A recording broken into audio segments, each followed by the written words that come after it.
So the question that everybody asks when they have plantar fasciitis is, will it ever go away?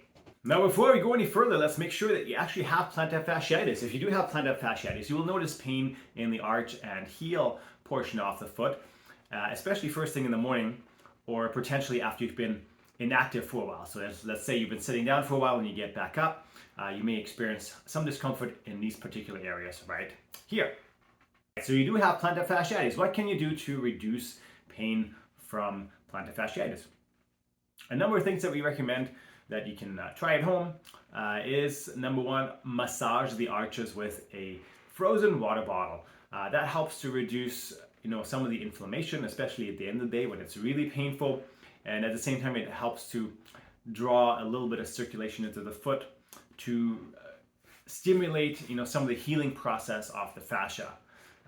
The other thing you can do is stretch the calf muscle. A lot of times there is tightness in the calf muscle, which may have appeared due to the fact that you've been trying to prevent yourself from putting too much pressure on the heel, and as a result the calf muscle is tightening up. So one of the things we recommend is stretch the calf muscle, which is connected into the Achilles tendon, and that helps to reduce some of the tension in the fascia as well.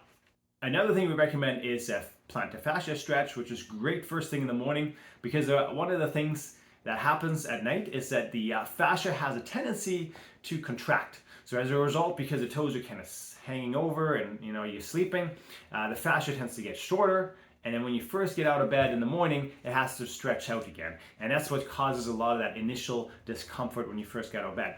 Other things to consider is flip-flops for around the house, maybe something with a lot of cushioning to reduce some of the impact that you would feel on hard surfaces especially. Make sure you have supportive shoes, something that does have a decent heel counter on the back to keep the heel from potentially sliding off the sole of the shoe. Obviously, most people tend to prefer thicker soles with extra cushioning to reduce some of the impact from the heel strike.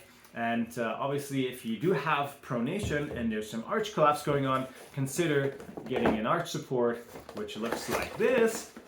It has a little bit of a contour on the inner side of the foot to reduce arch collapse and drop that could potentially lead to more stress on the plantar fascia. And of course, last but not least, one of the things you want to consider is if there is certain activities that you're currently doing that are uncomfortable, consider modifying those to make sure that you're not getting too much stress on the feet. For example, if you're running a lot and that's causing a lot of discomfort, maybe cut back on the running, go and jump on a bike to reduce some of the impact on the feet, or potentially consider a rowing machine or swimming as an alternative to reduce stress on your feet while you're recovering from the plantar fasciitis. Give it a little bit of time and a little bit of rest so that the foot can heal itself. But the burning question is, will it go away? With plantar fasciitis, one of the main things that we see is it takes about 6 to 12 months for plantar fasciitis to heal completely. And obviously, if some of the changes in your activity level and such aren't really helping and the condition is getting a bit more chronic, there may be alternative solutions that you can consider to reduce the pain and the discomfort. Now, if you've had plantar fasciitis for a while and you haven't started any treatment recommendations that we've described above, you may be experiencing some chronic inflammation.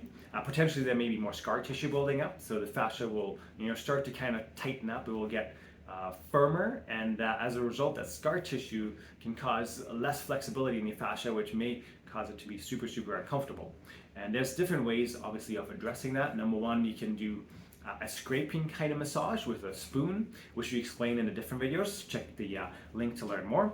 And there's also alternative treatments such as cortisone injections, which are not recommended frequently. Maybe one would be sufficient to obviously relieve some of the pain from the fasciitis.